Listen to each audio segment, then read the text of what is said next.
So social scientists have more data than they have ever had before, and that has created spectacular discoveries. But even though they have more data, they have a smaller fraction of data in the world than ever before, because most of it is locked up inside private companies, or in other companies, or in other parts of the same company.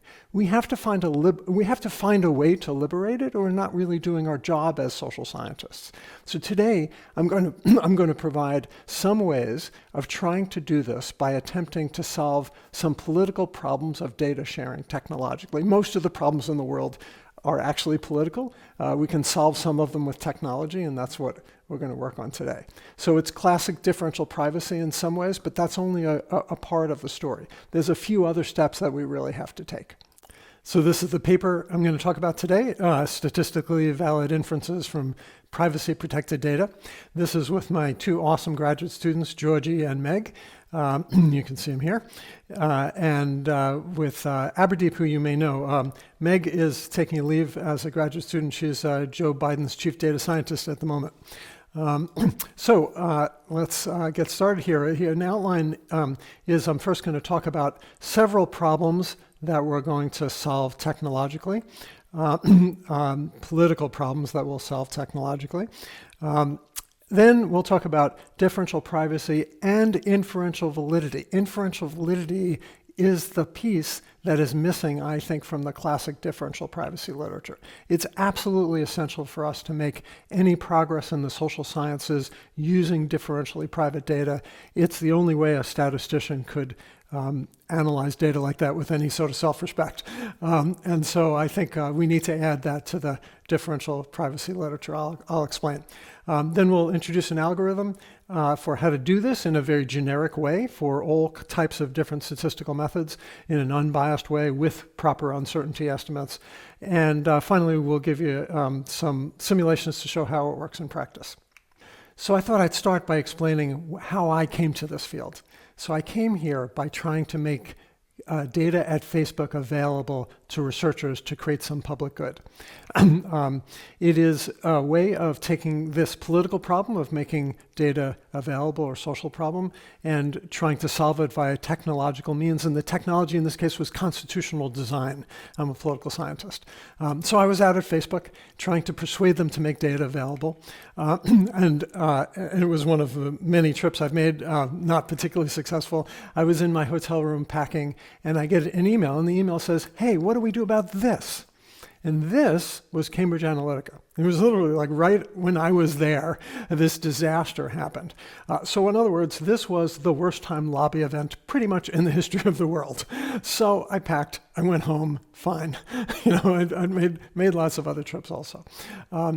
So 3 days later, I get a call from Mark, actually, and he said, "So could you do a study of the 2016 election?"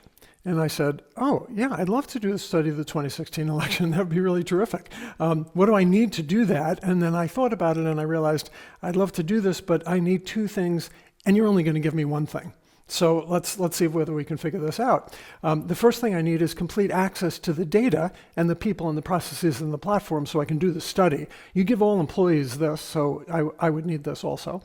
He said, fine. And then the second is, I also need no pre-publication approval, like you never give employees, but obviously if you have the ability to say that you don't like my study and then I can't publish it, then even if I could publish something, it would be of zero value. So I have to have no publication approval. So I have to have these two things that if I don't have both, like it's not clear I could produce anything of serious value. And he said, "Oh, you're right, we can't give you both things." And I said, "Well, okay, I'm not going to do the study." And he said, no, we want you to do the study. I said, "Oh, okay, so give me both things." And he said, "Oh, no, well, we can't give you both things." And I said, "Well, okay, you can't give me both things, so I'm not going to do the study." And so we went back and forth like that a few times. And then eventually I realized, wait a second, instead of giving me both of those things, let's solve this problem with constitutional design. So after iteration, I said, instead of giving me both, we'll create two groups of people, and we'll give each one, and it'll work. And then here's how it works. So we'll take outside academics. They will apply to study a specific subject. They can only study that subject. They can't deviate from that. Just like if you ask for data from the United States government or many other sources, you have to say what it is you're going to study, and that's perfectly fine.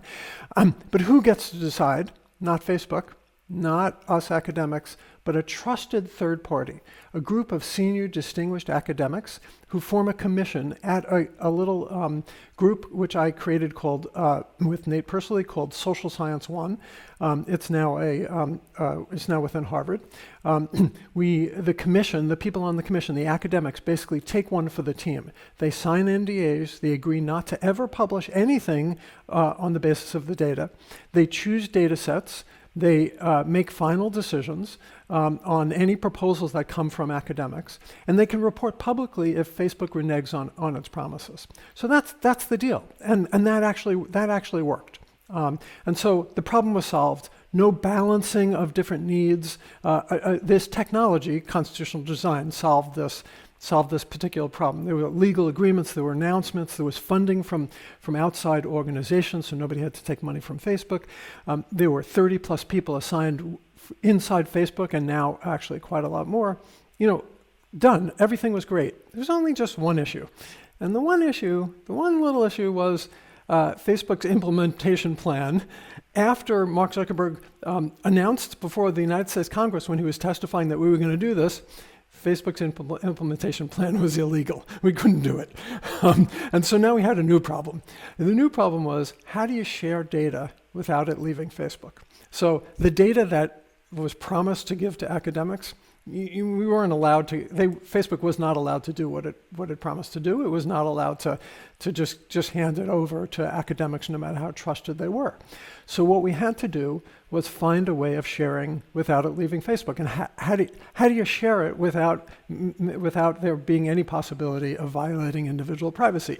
I think this group knows the answer, right? But let me put the answer, differential privacy, in context. The way social scientists think about this is we're going to switch from a data sharing regime to a data access regime. This, of course, is another political problem that we're going to solve technologically. The technology this time is differential privacy within computer science. And statistics, which I'll explain in a second. So the data sharing regime is, I give you the data, maybe you sign a data use agreement. The data access regime I'll describe next.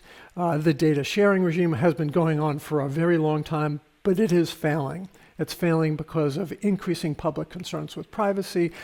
Scholars discovered that de-identification doesn't work. You can strip off the names and identities, but of course you can very often re-identify. We lived in a world in which we didn't imagine that there were determined people really trying to break in, but of course there are such people, so we have to pay attention to them. But not only does de-identification not work, but aggregation and query auditing and clean rooms and all these other things that we've tried, they just don't work. They don't work either in the face of a determined attacker. So trusting researchers, unfortunately, doesn't really work either at times, and that pisses me off completely, as was demonstrated by Cambridge Analytica. And as a cool paper called The Feinberg Problem demonstrated, even trusting a researcher known to be trustworthy can fail. So this data sharing regime that has described how social scientists have shared data for more than a century is really sort of crumbling. In place, I think, will be eventually the data access regime. So what that is a trusted server holds the data. The researchers are treated as adversaries. That's the thing that really gets me. But anyway, they can run any statistical method and get a noisy answer a limited number of times. So we'll talk about each of these things.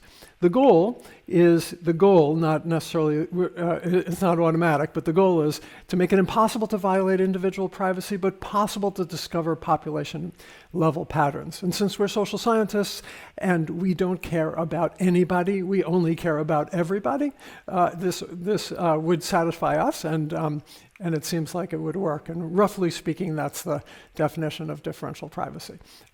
It does seem to satisfy regulators, at least in the case of Facebook trying to share data. And so it solves this political problem technologically. However, it leads to another problem. Another problem that has not really been addressed in the classic computer science literature, except occasionally, and really needs to be tackled, and in a sense the main point of this paper in communicating with you all, is to really focus on that, is to focus on this problem that is relatively new to this literature, which is that most differentially private algorithms are actually statistically invalid, by which I mean they have unknown statistical properties and they're usually biased. They have no uncertainty estimates that come along with them. They don't make it possible for you to make valid inferences. A scientific statement is not one that's necessarily correct. A scientific statement is one that comes with known properties and accurate uncertainty estimates. That's not possible unless you do something else with results that are differentially private. So we're going to try to describe what that else is. Okay, so differential privacy and inferential validity. That's what I want to add on to differential privacy. So let me put it in context. There's theories of inference from statistics and from computer science. These, I think, are fundamentally different things. And one would not necessarily use the other until they understand what it is we're talking about. So let's imagine a population of people. You might want to protect one of them. If you just look at these, it's hard to hide Aberdeep, right? It's sort of big in there.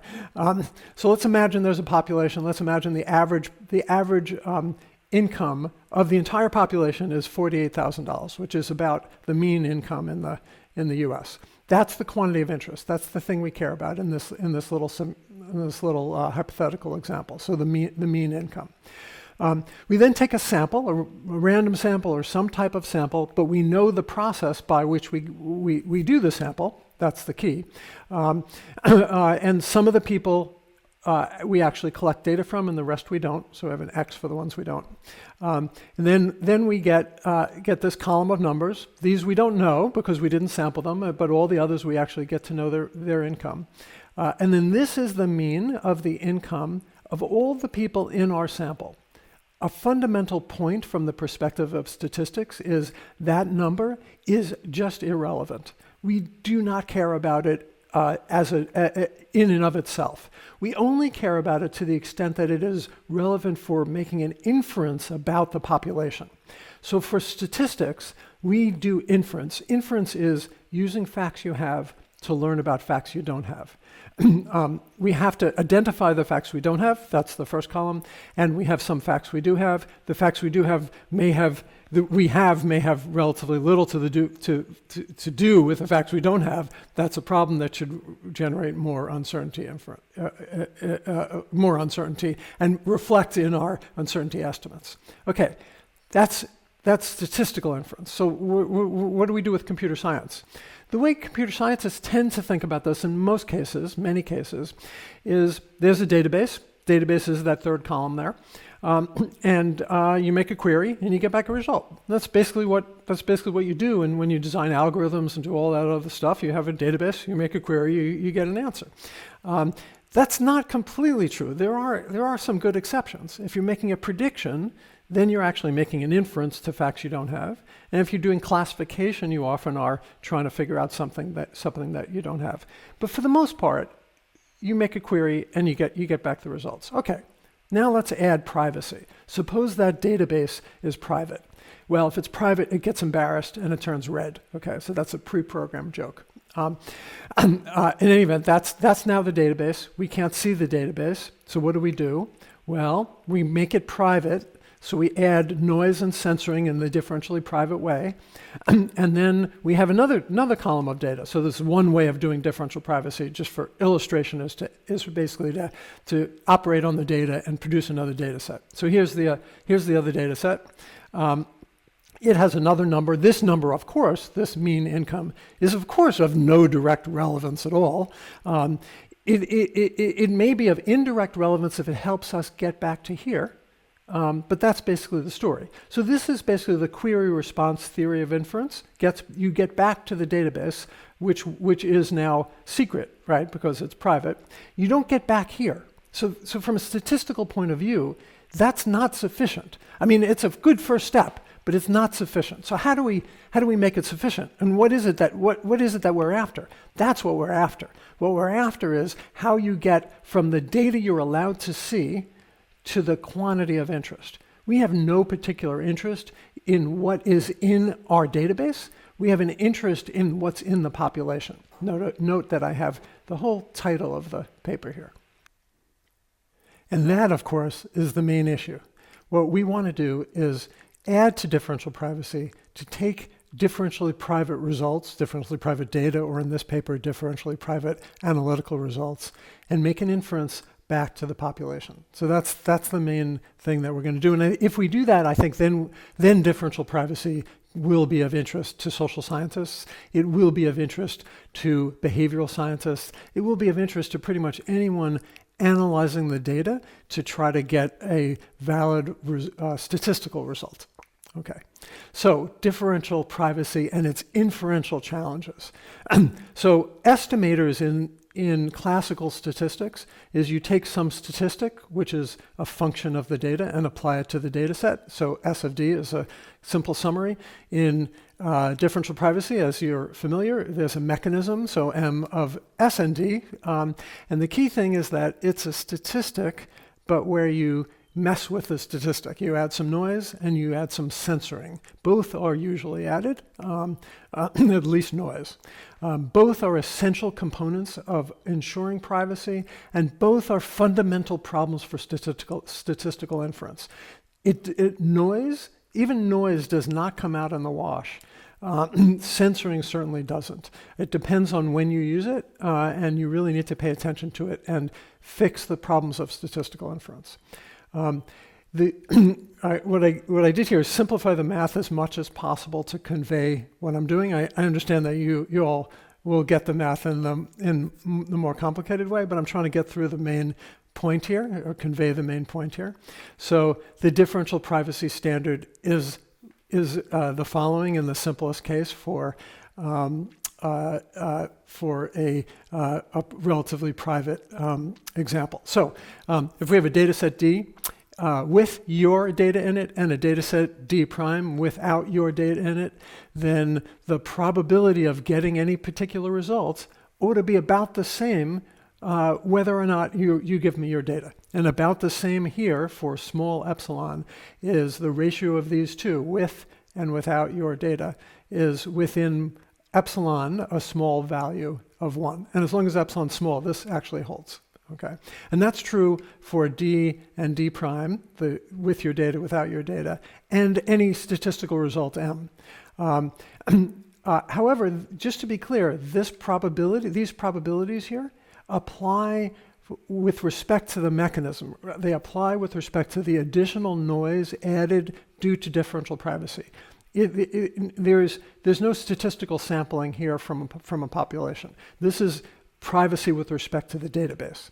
All the examples are proven to protect the biggest possible outlier, and that's where you get the particular mechanism and the way that it's designed. I'm going to give you a simple case, but one that we're going to keep using in this paper. So the simple case is the mean. So the mechanism it works as follows. So instead of just taking the mean, as you might, what you do is you first take the average of the censored values. So lambda is a value that we're going to choose ex ante. And the problem is that if we want to take the average, let's say, income of a whole bunch of people, but a very rich person could be one of those people, then what computer scientists tend to do is they say, oh, we'll just clip it. We'll just Winsorize it. We'll just truncate it. The actual statistical term is censor it. And so lambda is the censored value, and you just take the observed income of anyone up to, but not including any value that's larger than lambda. So if it's larger than lambda, then you just make it lambda. That's the basic story. If it's larger than lambda, you make it lambda. You censor it down to lambda. So that's what that C function is. It's a censoring function. So you don't say anything that's larger than that. You never know whether it's larger than it. So that's the first biasing result, but that's important. And the second is you add some noise. How much noise? In a simple case, I literally picked delta in approximate differential privacy, if you know what I mean, to produce round numbers, okay? So we can focus just on things we care about. So here's the variance. Lambda is in both places. So if we make lambda really big so there's no censoring, then the noise is really big. So it has this horrible Heisenberg property that goes back and forth. You either produce a lot of censoring with relatively little noise, or not much censoring and lots of noise. So it gets you one way or the other. Fortunately, if we have a lot of observations, the noise drops, the censoring doesn't. And epsilon is the amount of privacy protection you'll have. It's the same epsilon as up over here. And so the smaller epsilon is, the more protection you have up over here, but the bigger the noise. So that's the overall idea. And this particular equation is the one that we'll see. In differential privacy, of course, you guys do all kinds of things that blow the mind of statisticians.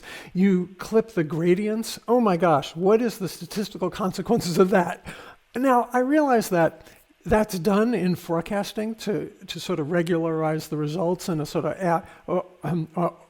offhand way, and it often works. But if you're interested in estimating a particular quantity of interest, like a causal effect, that will totally mess with things. Like I haven't even begun to think about how you correct the statistical bias from doing something like that. Or in regression, you change the X prime X matrix, or you change the quantity of interest, or there's all kinds of things like that. For the most part, we're going to focus on the first one, but be able to get lots of different statistical results anyway. So the statistical properties of this are usually biased, no uncertainty estimates. Okay. What are the properties of differential privacy then? Well, there's post-processing, which is very useful. So the idea is if this particular mechanism, M of S of D, is differentially private, so is any function of that, as long as the function doesn't include private data. So that's really useful for us in this paper because we will use the post-processing property of differential privacy for bias corrections. It's useful in differential privacy because no matter what your external source of information is, an attacker can't use that to violate privacy any more than you've already leaked it by epsilon. Second is the privacy risk is exactly quantified, which is epsilon. And that's better than a 0-1. The 0-1 of anonymized, not anonymized is like, well, it works if it works, and if it doesn't work, it doesn't work. Epsilon's better mathematically. It's great mathematically. It's great conceptually. In applications, it's not very good, right? Should you set epsilon at 0.5?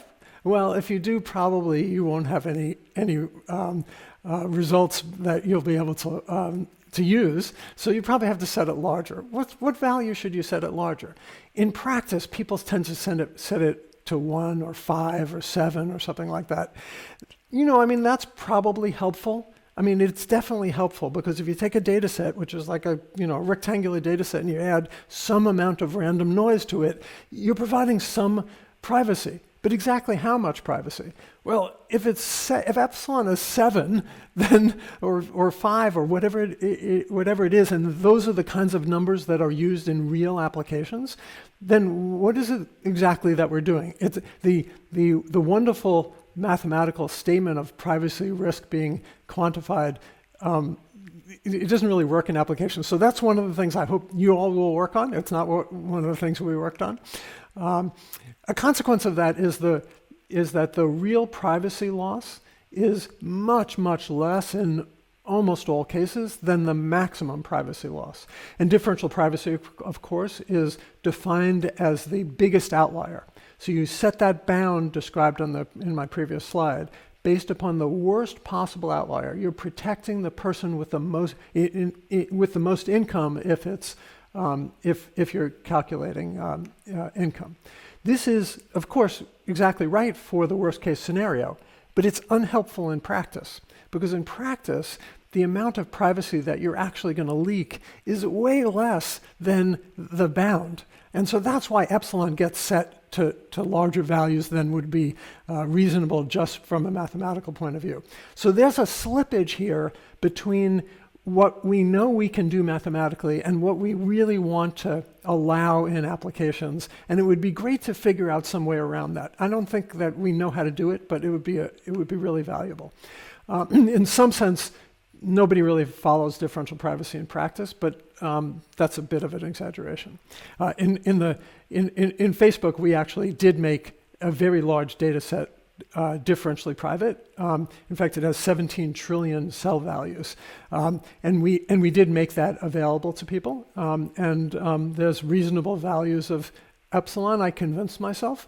But is it at least possible to violate privacy, right? Well, it depends what you set epsilon at. In any event, so this is a privacy budget. Privacy budget gives us composition. So if one disclosure is epsilon 1 differentially private and a second disclosure is epsilon 2 differentially private, you can literally add together the epsilons.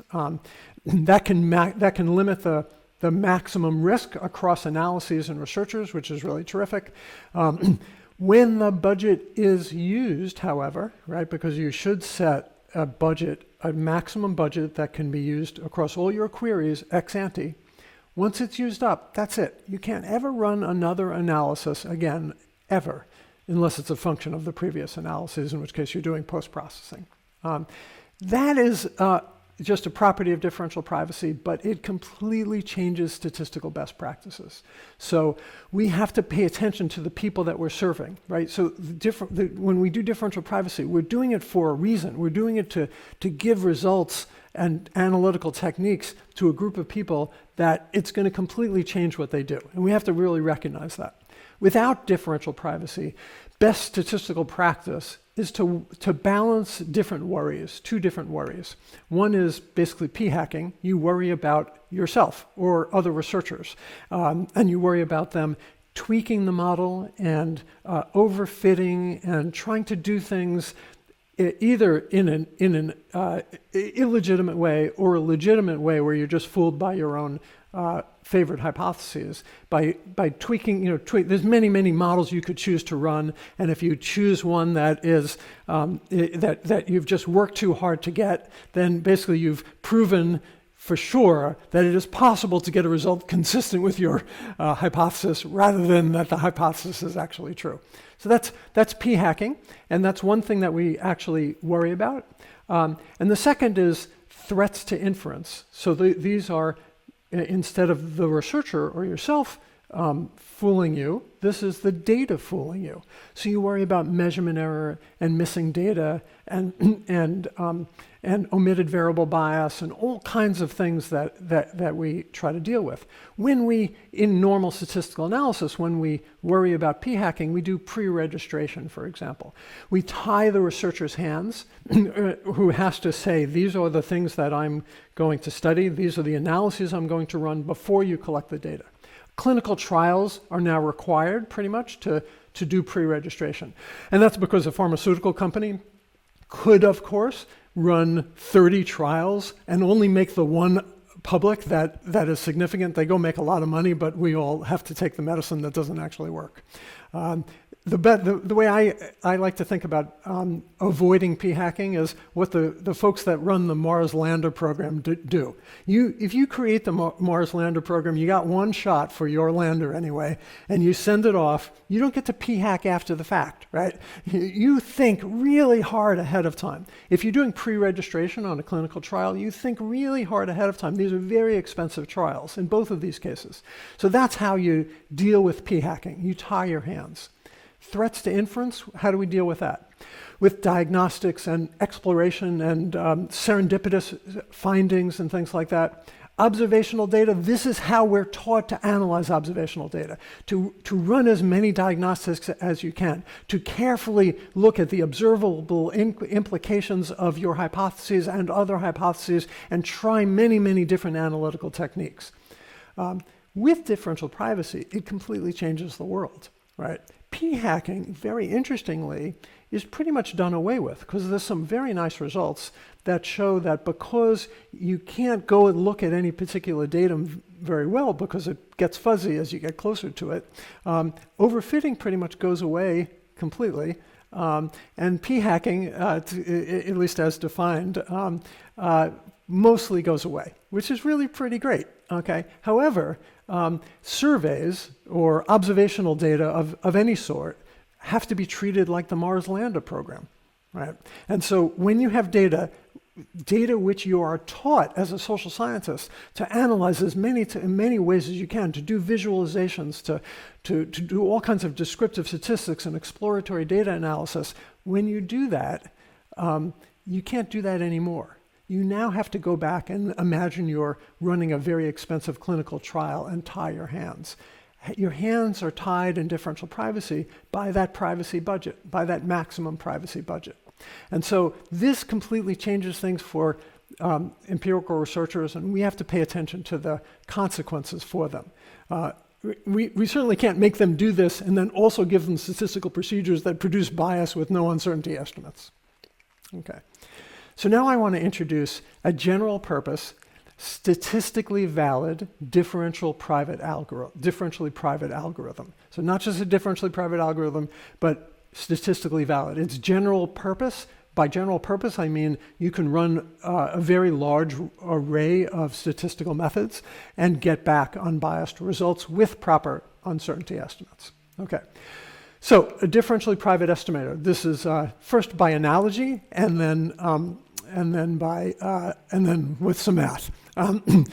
So private data, which we have as a loaf of bread, we're going to partition it, slice up the bread into lots of different partitions. I'm describing an algorithm, basically.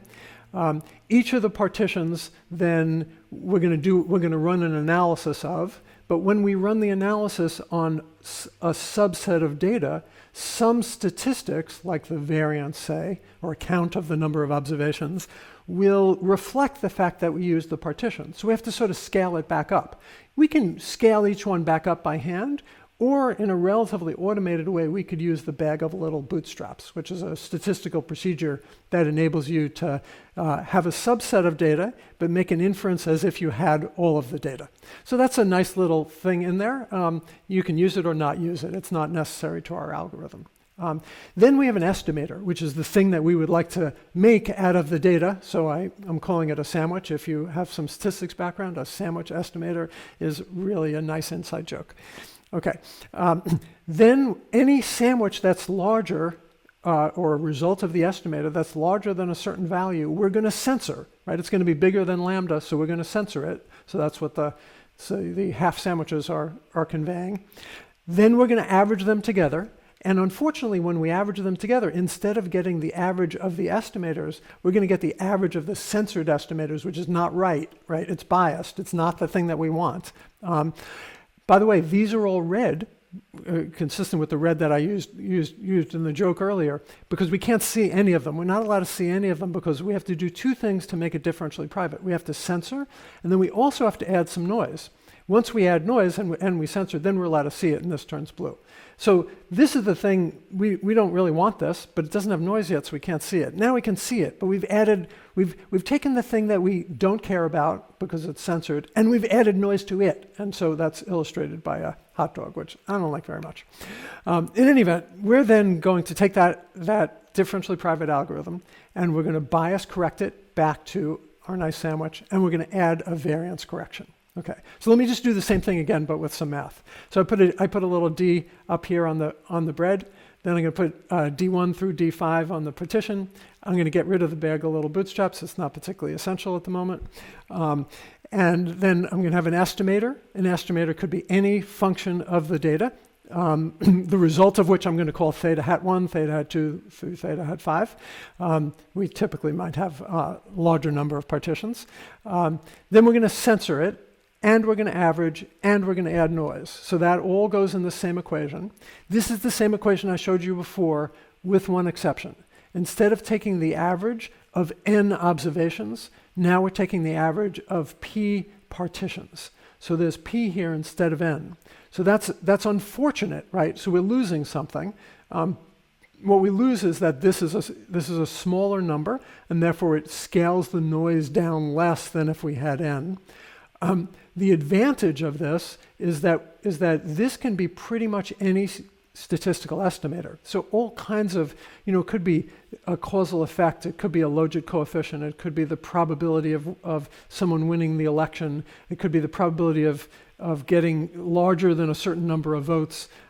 Any kind of statistical result that you want here, you can put the result here, and that goes into this generic formula.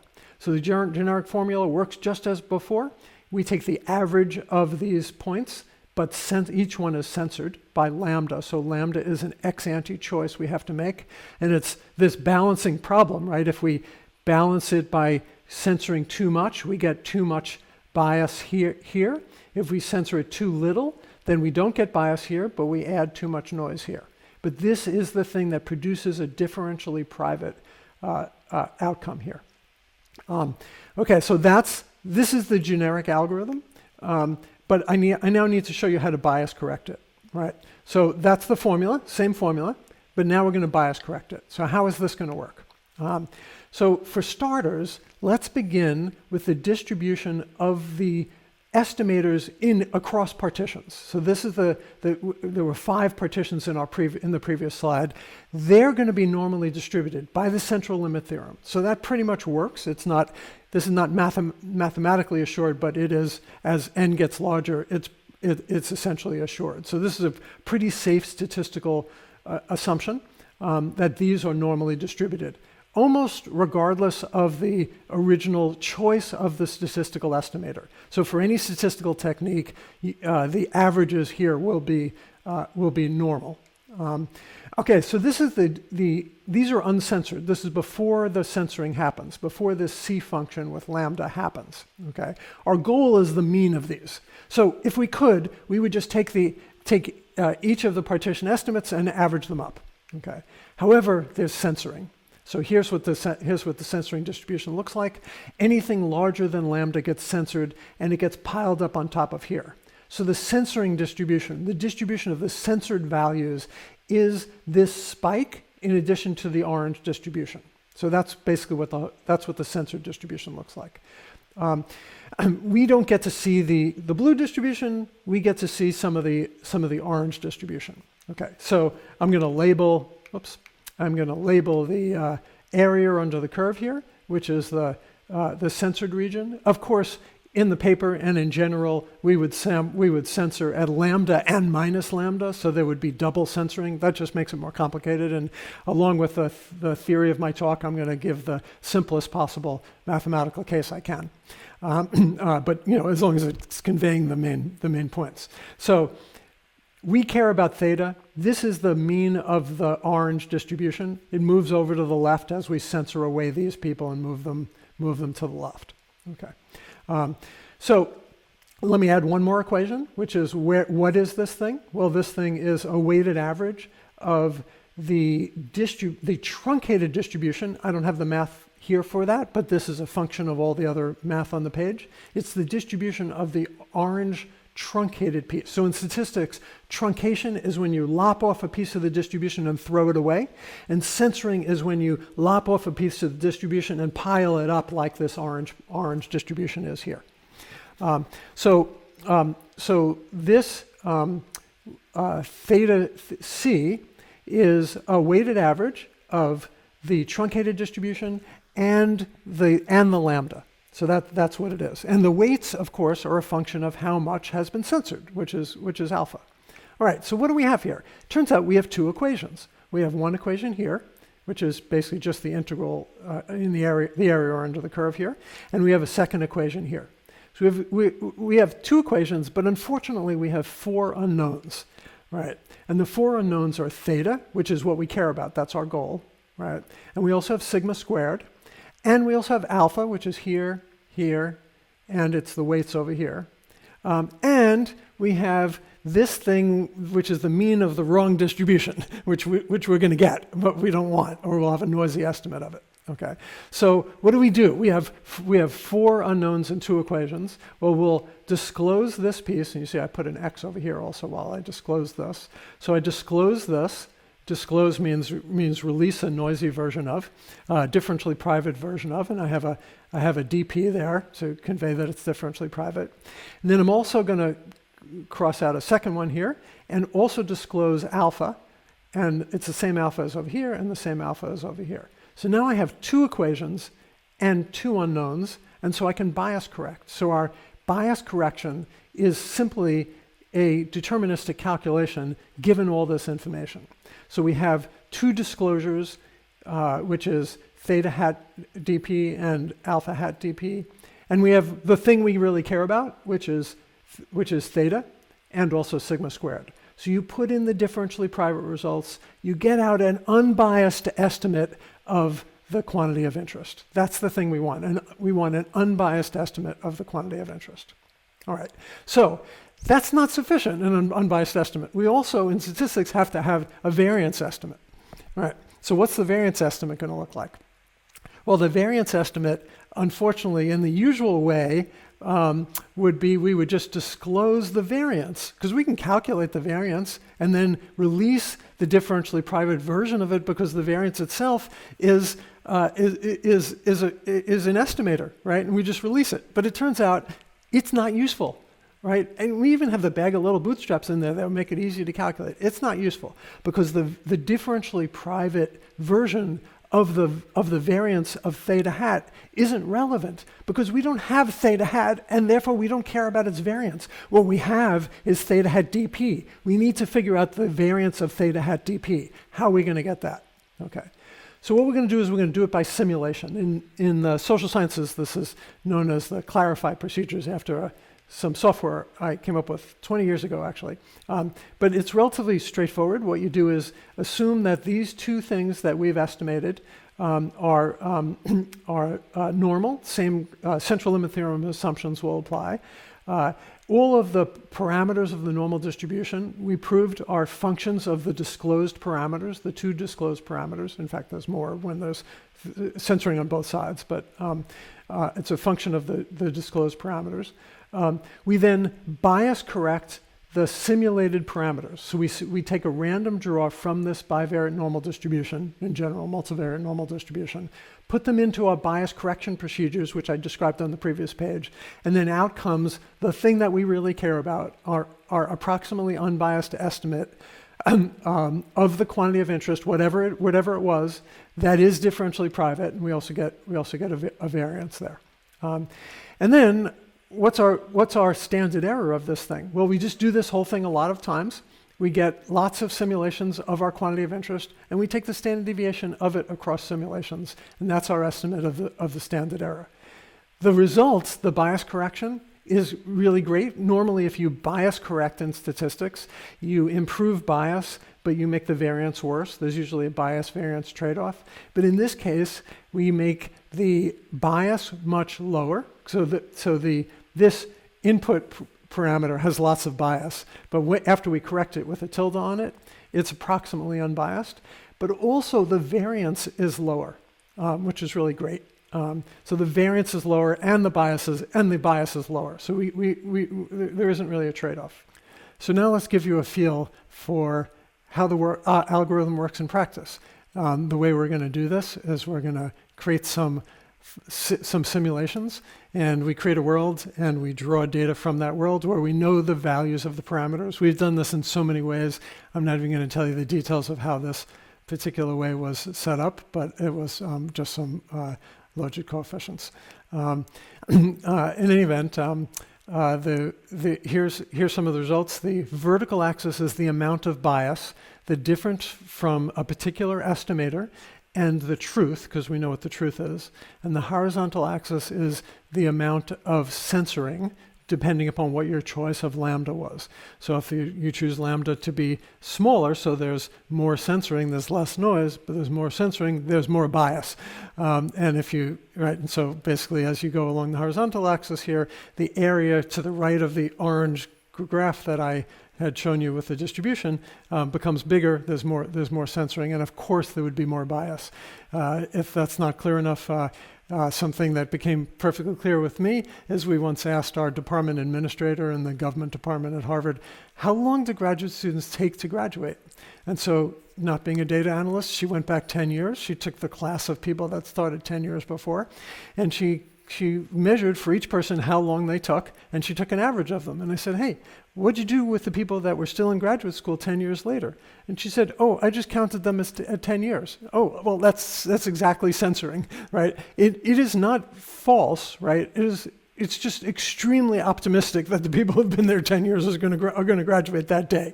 But anyway, the correct answer would probably be some kind of extrapolation to how long they're actually going to be. This is the differentially private estimate. The differentially private estimate has, where this is zero bias, this line here is zero bias, the differentially private estimate has more and more bias the larger and larger the amount of censoring is. Not a surprise. It's just something that we're asking the differentially private community to pay attention to. Our bias correction estimate, no surprise, actually, it bias corrects. And so it has approximately zero bias, regardless of what the level of censoring is. This is actually really valuable just from a differential privacy point of view, not only from a statistical point of view, because you basically have to do some censoring if you have some real big outliers, as is often the case.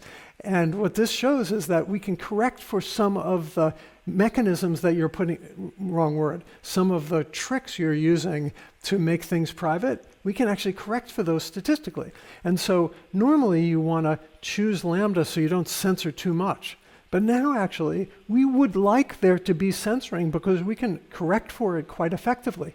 And so when you choose a lambda, you want maybe half the distribution to be censored. You don't want all the distribution to be censored because then there's no information with which to correct the censoring to begin with. And you don't want none to be censored because our correction is has modest assumptions and works quite well. So this is the bias correction. We'd obviously rather be here than down here. This just shows that the bias, which again, vertical axis is still bias, we want to be here. This is where our bias correction estimate is. We do better not as a function of the sample size. So we do better regardless of what the sample size is. This goes from 10,000 to 1 million. We do better regardless of what the privacy parameter was chosen to be, whether epsilon is highly privacy protected or less privacy protected. There's still bias here, but there's essentially no bias for a bias-corrected estimate. Finally, it's our standard errors here. So the standard error of the differentially private estimate, just calculated from the differentially private estimate, is the orange line here. And the blue line here is lower. That's our corrected estimate, because there's a little tilde there rather than a hat there. So it's lower, which is we get even better estimate despite the fact that we're bias correcting.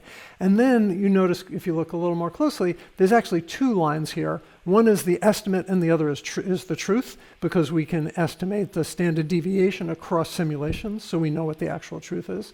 And that shows that we are getting the true answer, and the true answer has a lower variance than the biased answer. And now I have all four graphs put together here for no purpose other than the fact that I thought the graphs looked really cool and I wanted a chance to show them to you again. But in any event, one last page. We're going to move from a data sharing regime to a data access regime. Differential privacy protects individual privacy. It enables inference to a private database, not the population. It's usually biased, has no uncertainty estimates, and in a sense fails to protect society from fallacious scientific conclusions. We need to protect individuals from privacy violations, but we need to protect society from researchers going out and making inferences which are biased. We need to add inferential validity to differential privacy. A scientific statement is not one that is necessarily correct. It is one that comes with known statistical properties and valid uncertainty estimates. Our proposed algorithm is generic. Almost any statistical method or quantity of interest will work with it. It's statistically approximately unbiased and lower variance. It has valid uncertainty estimates. It's computationally efficient. You can parse it out into different, well, the partitions can be run on different servers, so it's quite efficient. The bag of little bootstraps, if you choose to run that piece, is also quite computationally efficient. It solves political problems technologically, and there's some implementations in process. We have a collaboration with Microsoft and OpenDP, perhaps you know about, which is a big open source effort to create differentially private software, which I hope you will join. This is my awesome co-authors, and I'd love to take some questions and hear more about what you're working on.